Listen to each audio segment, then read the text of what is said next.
I'd like to show you why knowing your why is the start of your journey. Without a strong why, it can be so difficult to reach your maximum potential. My name is Dr. Jason Balara, and every week I meet with real estate investors and mindset specialists that are taking action in order to build a life according to their own terms. We will break down what drives successful people and allows them to achieve at such a high level. If you are a professional wanting to break through, or simply someone that wants to hear an inspiring story, the Know Your Why podcast is made for you. Hi everyone, I'm Jason Balara, and this is the Know Your Why podcast. Today I'm here with Becky Nova. Becky, thanks for coming on the podcast today. Thanks, Jason. I appreciate you having me on. And so, Becky, like I said, I'm going to let you tell your story. I'm really excited just looking through your bio and want to let you kind of break it down in whatever fashion that you want. I think that'll be the most interesting, and then we'll kind of dive into whatever areas you'd like from there. Sure. Let's see, where should I start? I always tell people I'm a native New Yorker, especially when they're going to be listening to my voice, because you could have either picked that up now or you will based on the speed that I talk. So I'll throw out that disclaimer now. So I'm originally from New York. I went to undergrad down in Washington, D.C. I moved back to New York for graduate school, and I've lived here for a while. My background is my degrees are in psychology and law. I ended up working in cancer research. That was my main profession for many years. I unfortunately decided that I needed something a little bit of a change of pace. So in my mid-20s, I actually quit my corporate, that 9-to-5 job that everybody feels like you should get after school. Ended up moving to Europe. I literally put a message on Facebook saying I wanted to move. Where should I go? And I only got one response. I ended up moving to Spain.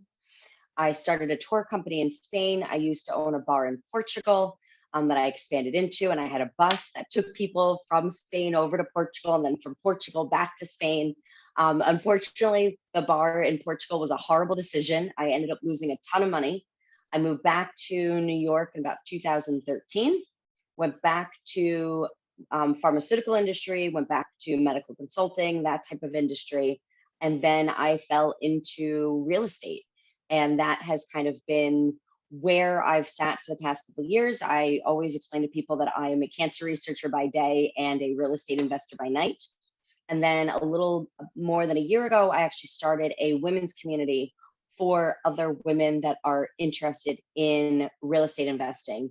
And that has now become, hopefully that will become my full-time job very soon, but that has really become just a focal point of how people know me and really where my passions lie. Yeah, well, that's like I said, very, very interesting background. And so I'm kind of curious about this move to Europe. So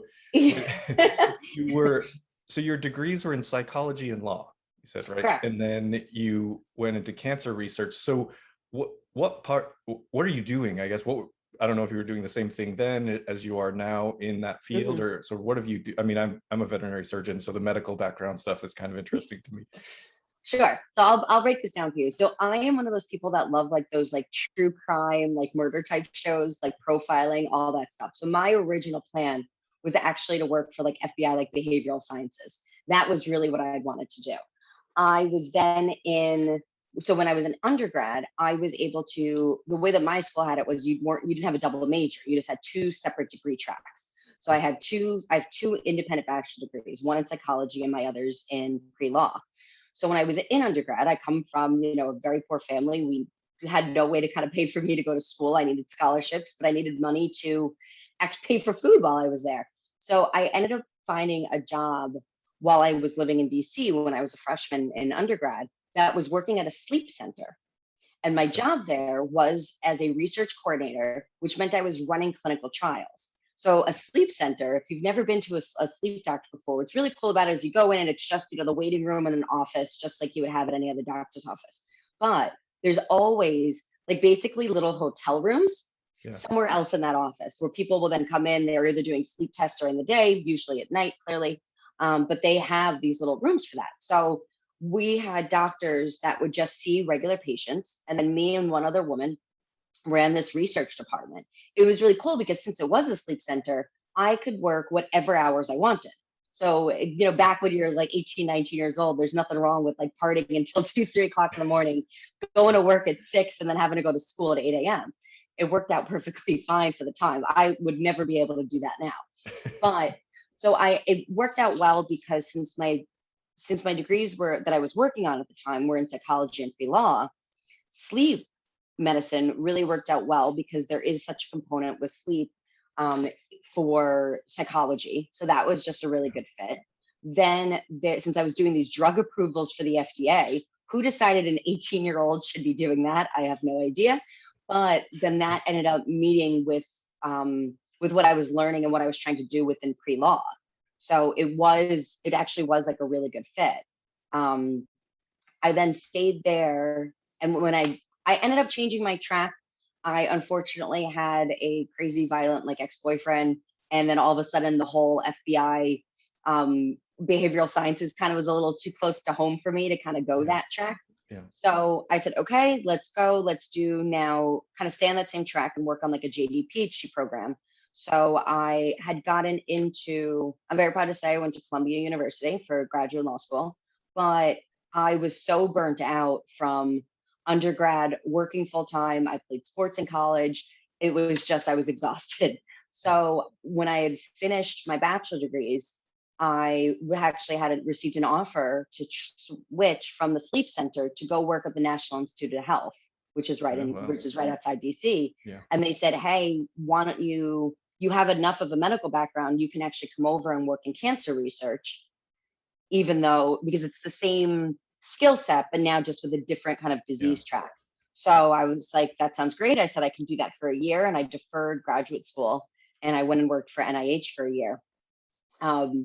After that, when I went and that was just a cool experience. If you ever have the opportunity just to like walk around like the National Institute of like Health's campus, it's just really, really cool. It's like a college campus for doctors. It's just a really, really cool space. And then when I ended up in graduate school, I just really, same thing. I just really disliked my program. It just was not a good fit for me. So I terminated with my master's. And then I was kind of in that like early 20s stage of like, how do I get a job? Like, what do I do? So I was like, well, cancer research can really open some doors for me. So I went back into the hospitals and went back to running clinical trials. At the time, what I had always done was work specifically with patients and running them through the trials. I was the person that did the informed consent, that would see you come in every 3 weeks when you got your chemo. I would do the data review. I would do the analysis. And I kind of moved up the food chain from, a coordinator to the manager to, senior manager, that type of thing. But in, what was it, like 2008, one of the hospitals I was working at, I felt like one of the doctors I was working for asked me to do something that I thought was completely unethical and was not in my patient's care. And that was really tough. I mean, I specialize in terminally ill patients. So to then be told to do something that's not in their best interest really just did not sit well with me. So instead of going back and making changes to a document that the doctor had recommended, I actually went back and just wrote my letter of resignation. I handed it in that day, walked out of the hospital, and then now I'm like 24, just quit like a 6-figure salary. And I'm like, what do I do now? So I went to a bar and I said to the bartender, I was like, hey, like, I think I want to move to Europe. Like, where should I go?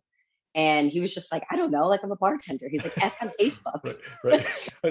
That's his advice. Yeah. I don't know. Try Facebook. Facebook knows everything. But it's also like, think back to like, 20 years ago, like Facebook was not even like what it is today. Like that was still like a weird kind of even response for then, but that was exactly what I did. I put a message on Facebook. And the next morning when I woke up, I had one response and it said, go to Sevilla. So I Googled where Sevilla was because I'd never heard of it, found out it was in Spain, bought my plane ticket that day, sold everything I owned and moved there 8 weeks later with 2 suitcases. That's a little bit, it's a little bit crazy, I guess, of a story, but also sort of amazing. Like I always think it's really cool when people do that stuff, because I think that it takes a lot of courage to just sort of pick up and walk away from everything and go do something sort of entirely different than what you know.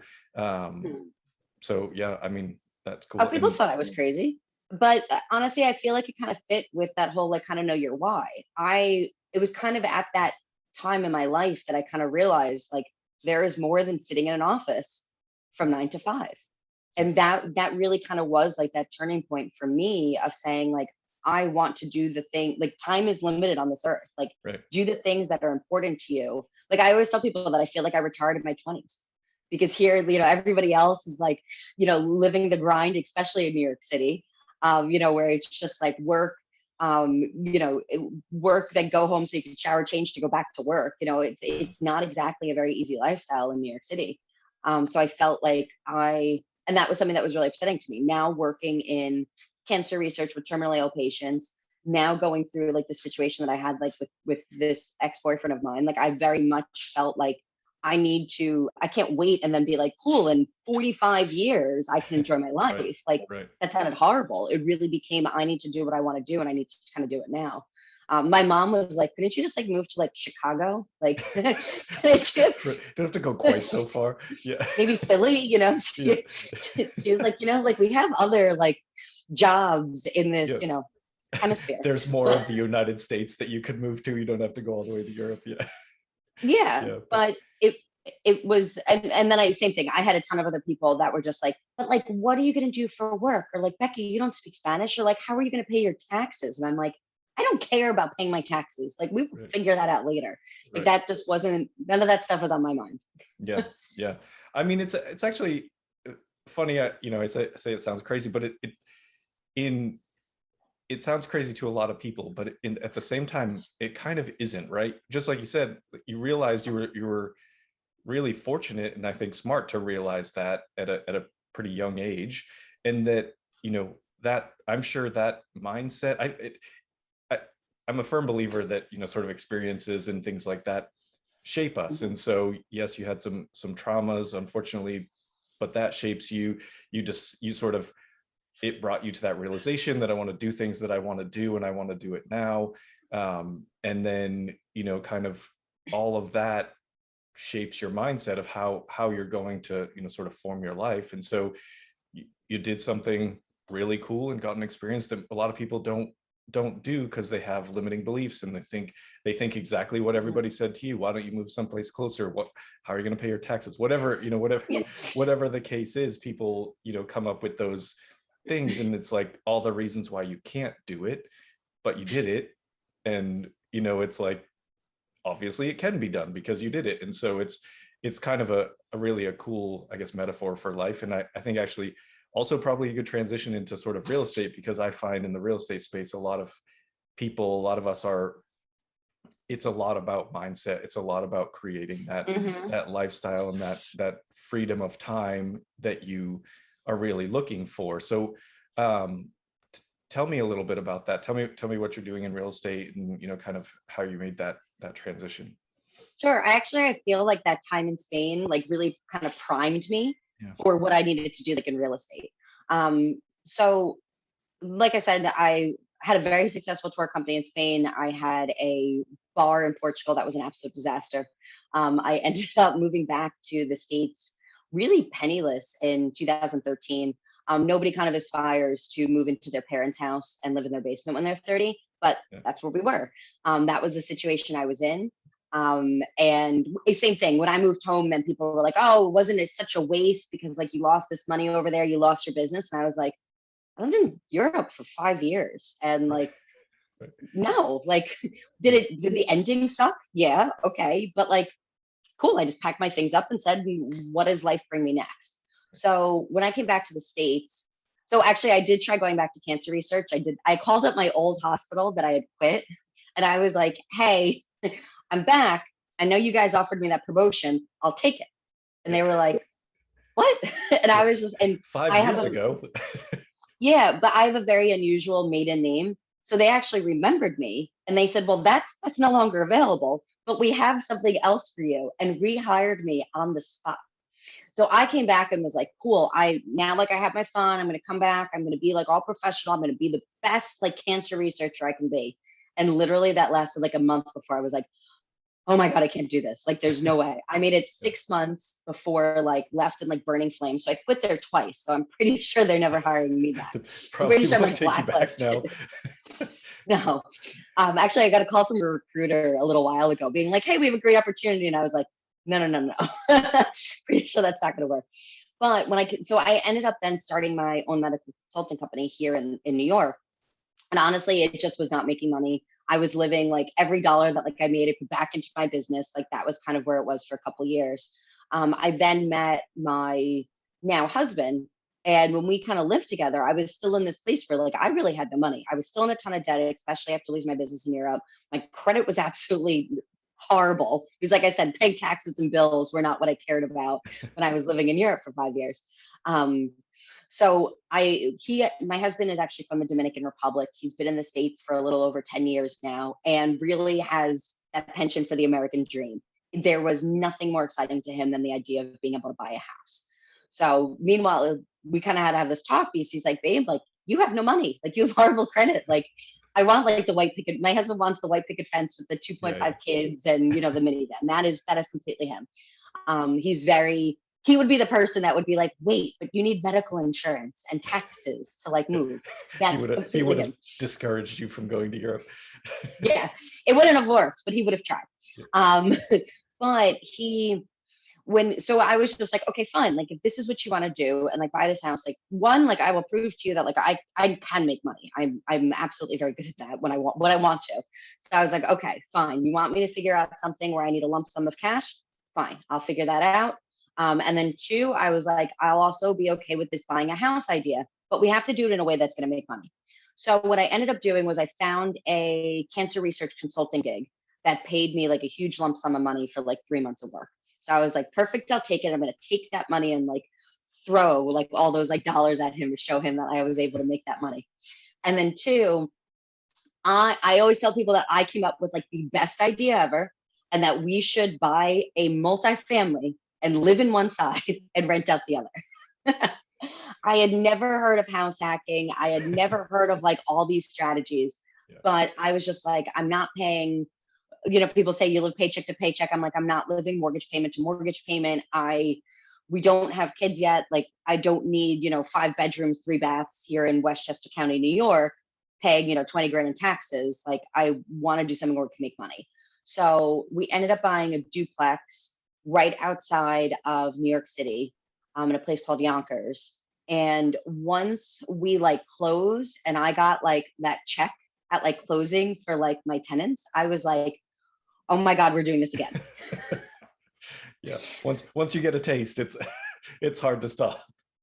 Yes. That was then when I realized that house hacking, like other people had actually thought of that before me, that was like a thing that people had done. And then that was really when I actually told my mortgage broker and my realtor at closing, like, that's it. Like, I want to do this again. And they were like, you can't buy another house today. And I was just like, okay, but I'm like, I'm going to find a way. So same thing, like day after closing, like I called them both and I was like, cool, how do I buy another house? And they were like, it's been 24 hours. Like, you can't do this. And I went on this like path of just learning and researching and that's where I really kind of educated myself on what I could do within real estate. And then we ended up closing on a 4-family 1 year to the day. Literally, May 22nd, 2018, we bought a duplex. May 22nd, 2019, we bought the quadplex. Nice.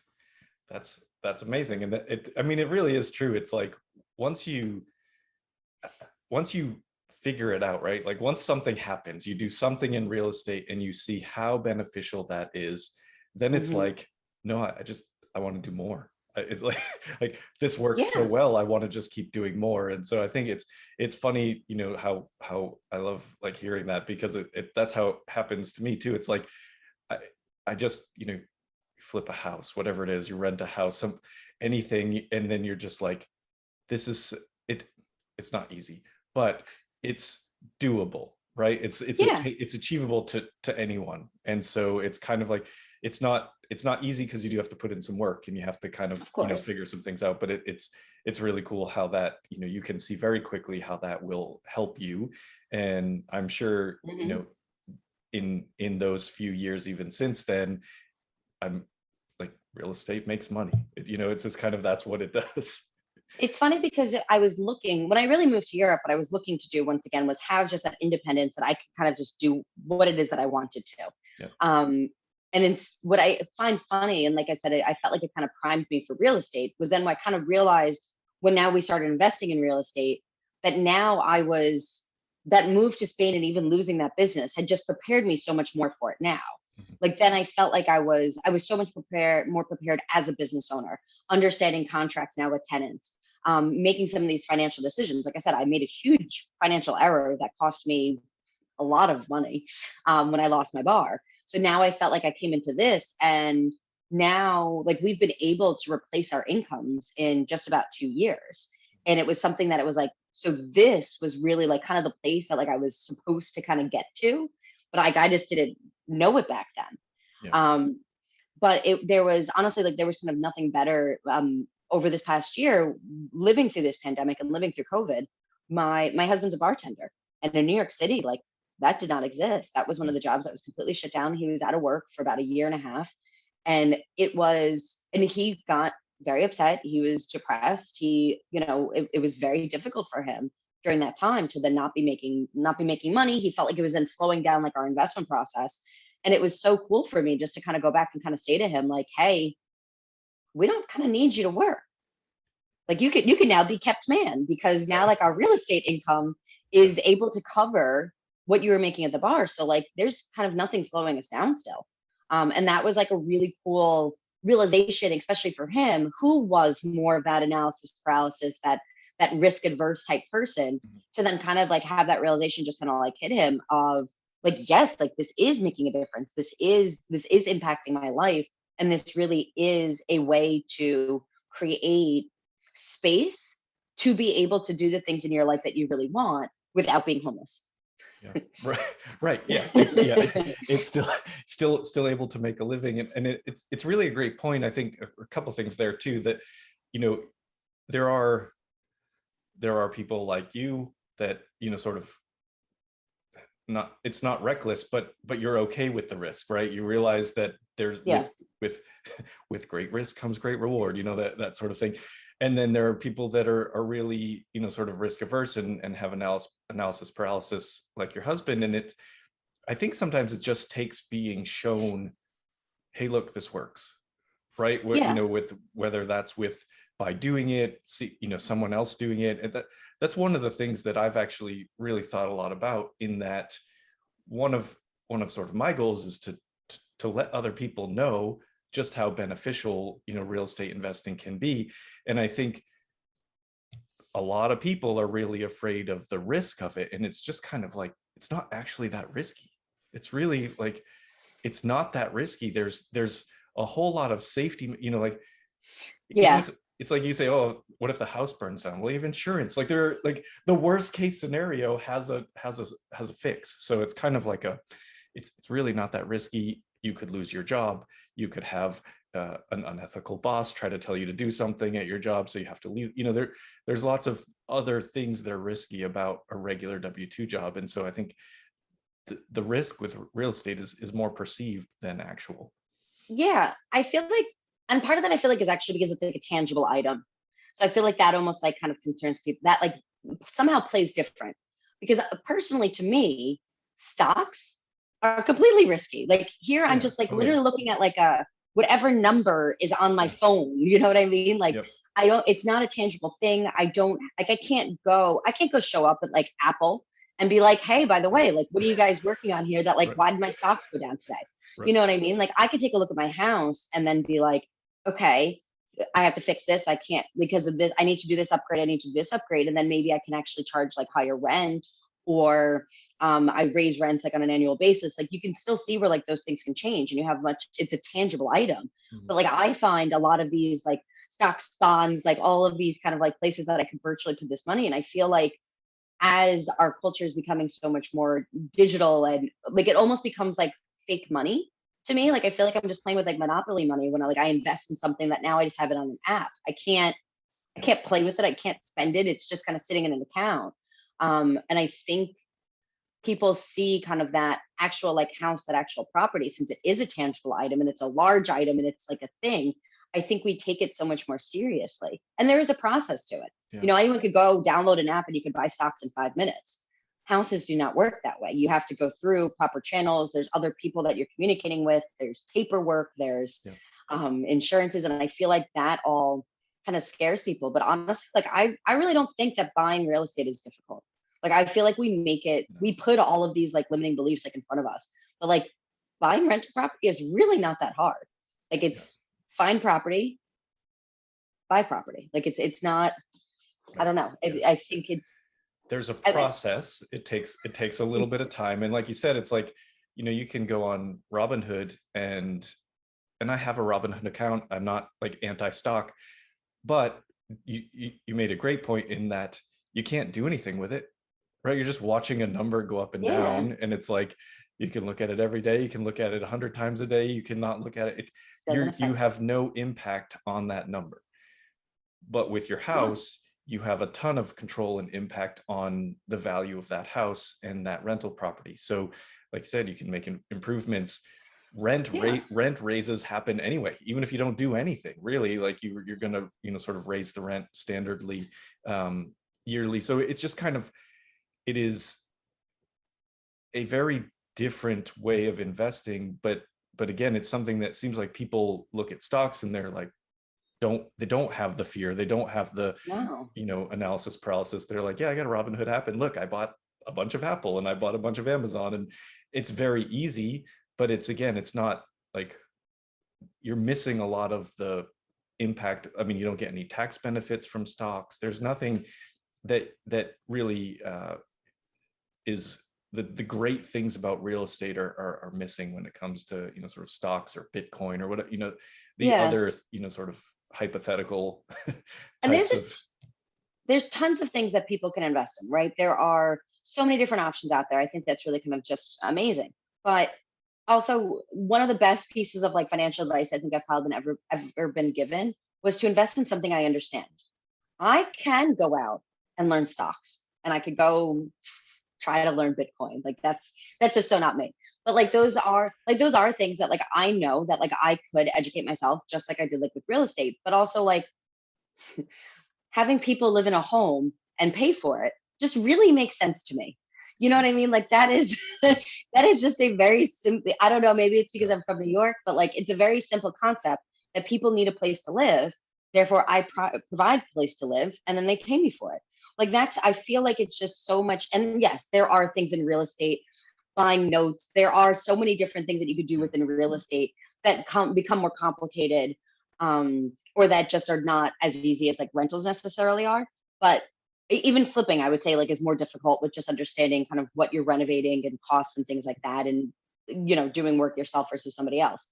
But like rentals are like, to me, that's just incredibly easy to understand. Like people need a place to live, provide them housing, they pay you for it.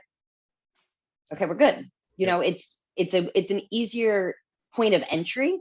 So I do find it funny that we get so held up on something that in a education kind of standpoint, I feel like most people would have more experience with understanding people living in homes than buying fake amounts of a company with money online.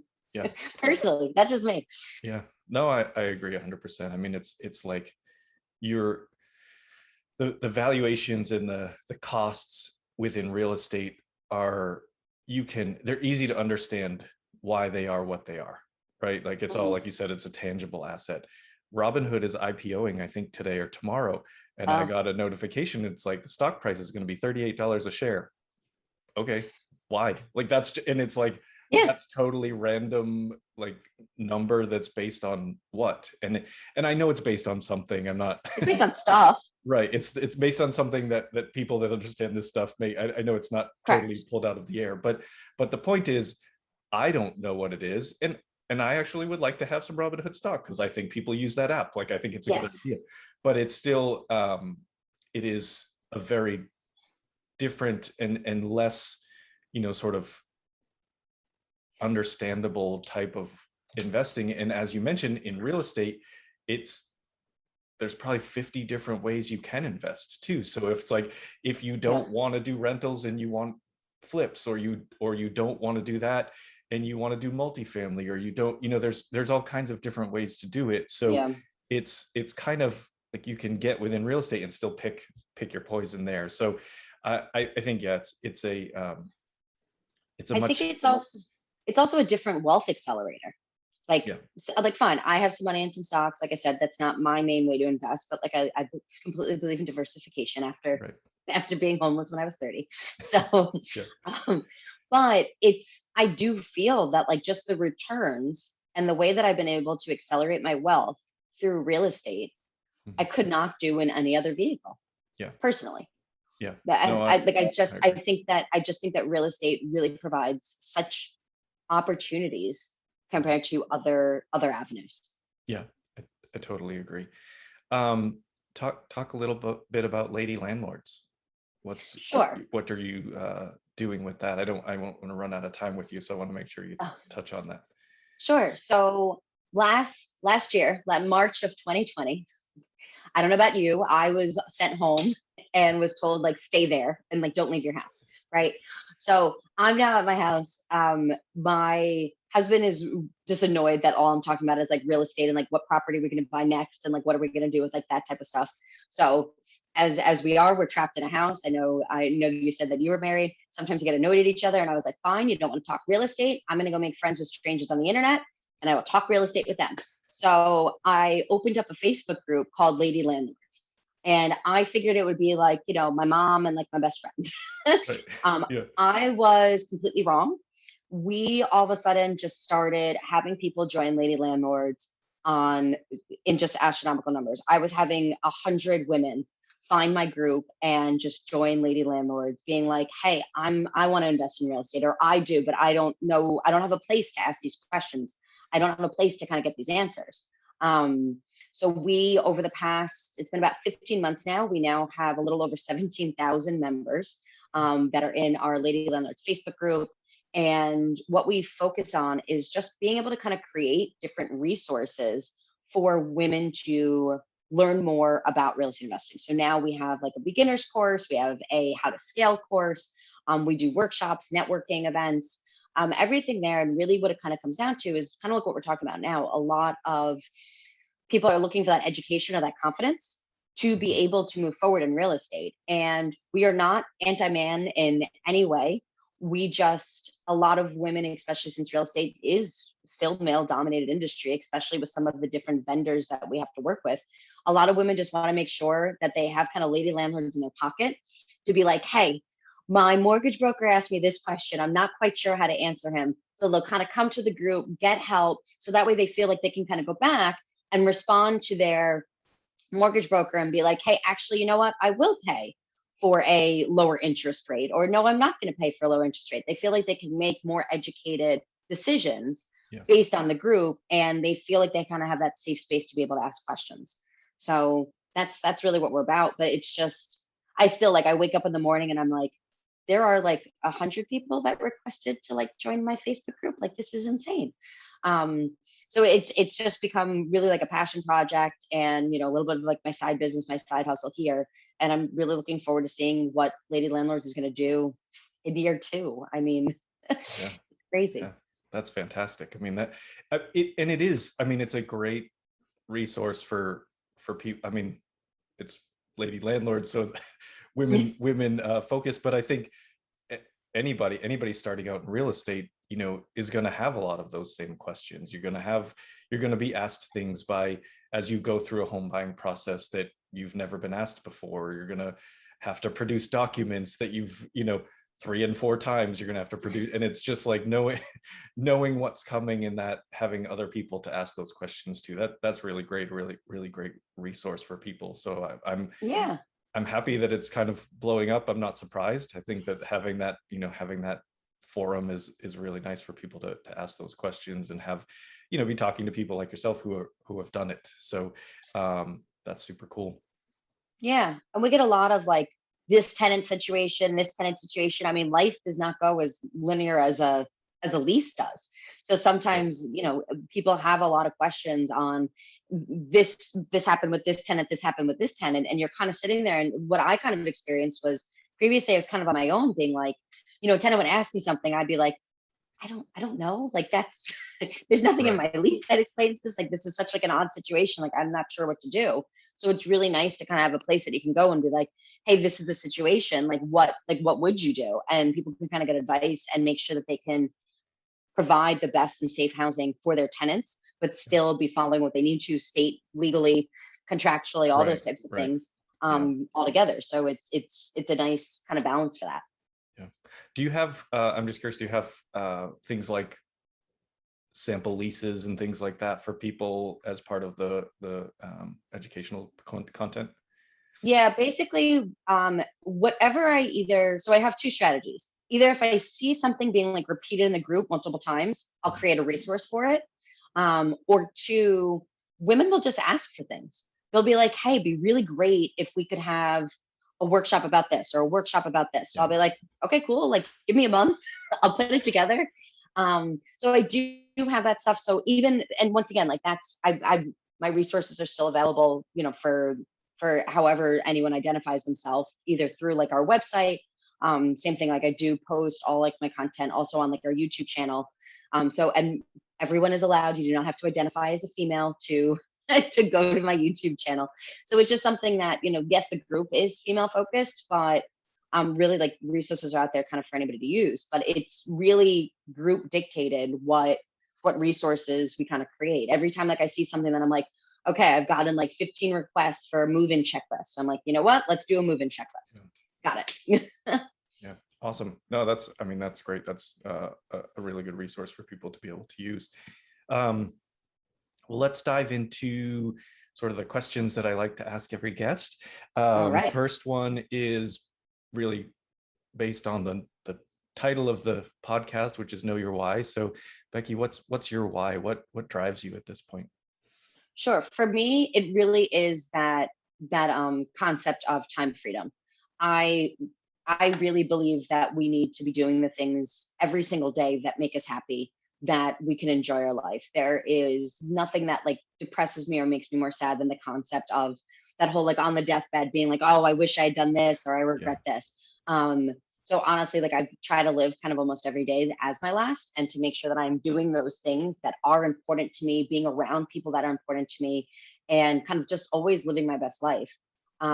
This past winter, I was actually able to go down and live in the Dominican Republic for the winter. That was as far as I got my husband. I got him there for 3 months. yeah, But it is, but that's something that the fact that I was able to put my lifestyle in a way where we were able to do that is incredibly important to me. And it was, there's nothing better than kind of waking up in the morning being like, hey, what do I want to do with my life today? yeah, And there's nothing wrong with saying, I want to go to this 9 to 5 job or I want to go sit on a beach all day. But it's the fact that you can wake up in the morning and make sure to be able to use every minute that we are kind of given on this earth in the way that you so choose is really kind of empowering. So that to me is it. I don't like people tell me what to do. yeah. But that's, I mean, it's true. I mean, it's time freedom is huge. Just being, or time control, however you want to say it, Yeah. and whether that includes a 9 to 5 job or not, you know, that it is what it is. It's whatever, you just so that you're doing what you want and making those choices. Um, Tell me something about yourself. You have shared some cool stuff, but tell me something about yourself that maybe isn't common knowledge. You know, a hobby, a special skill, and anything that you think would be cool for people to know about you. Like I clearly gave away too much earlier in this I podcast. know, I know Um, you have told a lot, so it's this might be a hard question. um, Probably one of the other things that people find funny about me, if you ever looked at my Instagram, that's the only way I think people would notice. I sprinkle it every once in a while, but I'm an avid softball player. Oh, So I cool. actually pitch windmill softball. And then also I play rather competitive, even co-ed softball. So that's usually where you can find me a couple times a week, would be out on the softball field. Nice, awesome, that's cool. So, and I'm assuming the Facebook group is a big part of this, but how would you like people to reach you when they hear this and want to kind of reach out to you and know more about you or connect in some way? How would you like them to do that? And we'll put it in the show notes. Sure, thank you. If for anyone that identifies as female, find us at Lady Landlords on Facebook. Really easy to use that search bar there to find the group.